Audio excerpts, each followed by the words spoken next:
Hi, I'm Eugenia Gamble, author of Tending the Wild Garden. Welcome to a few minutes of thinking together about the final chapter of the book and the last aspect of the fruit of the Spirit that the Apostle Paul lists in Galatians 5, self-control. Remember, as you study this last chapter, that Spirit is not limited only to the 9 aspects that we have considered. Obviously, Spirit ripens a lot of different qualities within us, always the ones that we need most and are willing to create space for. Still, these 9 provide us with an alluring image of what Christian life is intended to look like. To live as a Christian is to live in this way. Sadly, Paul is not seeing this way of life as clearly as he would expect in the church in Galatia. Rather, he sees a lot of other qualities being accepted and more observable than these Spirit aspects. Qualities that he believes are contrary to the Spirit and poisonous to Spirit's garden within each soul and within the community. In this chapter, I step back for a moment to the prelude verses in which Paul outlines the anti-Spirit qualities.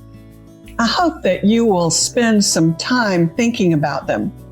I included information about what the words connote in Greek, as several of them are very specific and do not mean exactly what our English translations might lead us to believe. We can get in trouble, y'all. This is true throughout the scriptures. We can get in trouble if we assume the words in English mean what we think they mean in English or what we want them to mean. So be careful here. In this last chapter, self-control rounds out the picture of what Spirit does in a believer's life. This aspect is not simply about mastery of the body, its impulses, or even of our egos. It's not that sense of power we feel when we metaphorically tie our hands behind our backs and refuse that second scoop of Ben & Jerry's, or that sense of power and righteousness that we feel when with gritted teeth we give up Twinkies for Lent. Spirit self-control is not about self-denial. It is about freedom. Spirit self-control is the capacity to hold fast to something valuable in difficult circumstances. It's the capacity to retain what matters, to exercise mastery over something dangerous, or the ability to hold everything together when all seems to be spinning apart. Self-control is the aspect of Spirit fruit that harnesses a wounded or tyrannical ego that wants what it wants when and how it wants it, regardless of the consequences. Regardless of the consequences. It is about saying no to self when to say yes would cause harm. And it's about saying yes when to say no would be easier or somehow damaging. The sweet fruit of self-control is the freedom that arises from a heart that is no longer ruthlessly driven by immediate desires. Spirit self-control results in a life of non-needy moderation and confidence in one's ability to choose the good and refuse to harm others or the self. I find it interesting to think of Spirit love and Spirit self-control as bookends for the fruit of the Spirit. Or maybe a better image would be as a frame. Within that frame, we see life differently. Within the frame of love and self-control, we see life differently within that frame. Nothing less than joy and peace and patience and kindness and goodness and faithfulness and gentleness fit.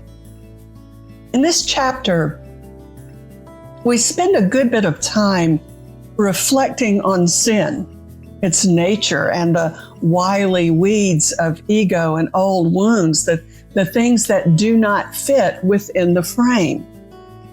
Remember as you ponder this that spirit self-control is not self in control. It is spirit in control of the self. Remember as well that each aspect we have studied gives us a glimpse into the nature and the values of God, of spirit. We do not create these qualities out of whole cloth by dint of will and determination. That never works for very long. Anybody who has ever been on a diet can tell you that. What happens then is we become obsessed with what we're denying ourselves or trying to force upon ourselves, and that is not what this is about. Rather than wrestle virtues to the ground with spirit self-control, we open ourselves up to a holy way of life by attending to our relationship with the Spirit and removing to the best of our ability the weeds and impediments to the flourishing of Spirit's garden. Doing this work really requires little from us but our intention, our desire, our steadfast commitment to honesty and integrity. Maybe another way to talk about the fruit in general is as the life of Christian integrity. So this week, take some time to try to put it all together. Share with each other the insights and stories that have helped these familiar words come alive in new ways for you. That's my deepest hope. What happens when you read the book? Ask yourselves how your congregation displays this way of life. Where do you see love, joy, peace, patience, kindness, goodness, faithfulness, gentleness, and self-control breaking out or breaking through? Are there weeds that need pulling? Does the frame of love and self-control need polishing? No, down in the core of you, know that Spirit is doing the gardening along with you. So give thanks for the growth you are experiencing and maybe even for the fallow times that may be upon you. It is all one beautiful, holy whole. Thank you for taking the time to read this book. It means so much to me to know that you are grappling with the amazing wonder of all of this. And I hope that you'll keep it on your shelf and that you'll return to it again and again as you grow in the fruit of the Spirit. You will be in my prayers as you read and as you study. Thank you for everything.